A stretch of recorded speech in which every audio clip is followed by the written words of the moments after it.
हम देखते हैं पांच ज्ञानेंद्रिय हमारी है कान, त्वचा, आँख, मुख और नाक। ये हमारी पांच ज्ञानेंद्रिय है।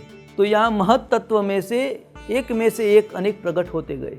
मैंने पहले भी बताया दर्शक मित्रों के रसायन शास्त्र का ये सिद्धांत है और परमात्मा पूर्ण वैज्ञानिक रूप से सृष्टि का सर्जन कर रहे हैं। इसलिए जहाँ जहाँ मिलन हुआ वहाँ से एक नया तत्व प्रकट हुआ।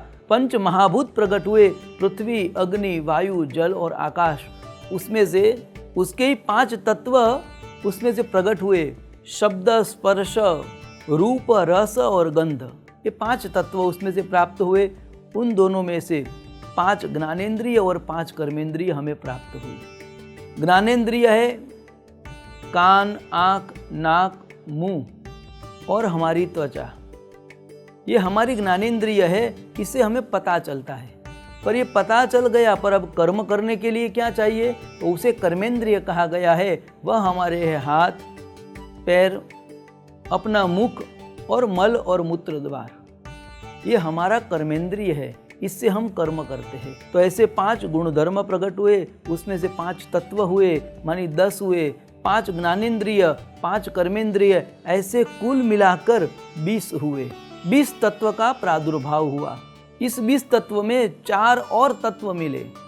इस 20 तत्व में और 4 मिलन हुए। इसे हमारे महात्माओं ऋषि मुनियों कहते हैं 20 के ऊपर 4 का प्रधान मंडल रचा गया। जो भगवान की कृपा से इस 4 की महत्वता बहुत है।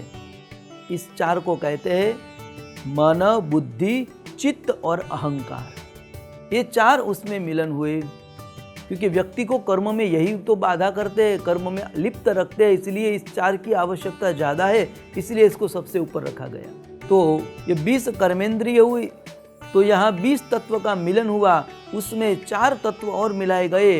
अंतः चतुष्टय जिसे कहते हैं मन, बुद्धि, चित्त और अहंकार, इससे 24 का पूर्ण मिलन हुआ। इसलिए यह 24 तत्व का पूर्ण एक शरीर प्राप्त हो गया, एक शरीर बना। इस शरीर को हम जो उपयोग करते हैं, यह शरीर इस 24 तत्व से बना हुआ है। यह पूरा ब्रह्मांड इस 24 तत्व से बना हुआ है। हमारे पुराणों में भगवान के, परमात्मा के अंश अवतार भी 24 बताए गए हैं। जैनों के अंदर महावीर आदि तीर्थंकरों जो है, उसे भी 24 की संख्या दी गई है। तो यह 24 बड़ी संख्या है और यहाँ 24 तत्व से हमारा पूरा शरीर निर्माण होता है। तो यहाँ 24 तत्व का पूर्ण शरीर बना। अब ये शरीर के ऊपर भी देवताओं का अधिपत्य है, इसलिए ये ज्ञानेंद्रिय और कर्मेंद्रिय के अधिपति देवता है। उसके विस्तार से हम देखते हैं।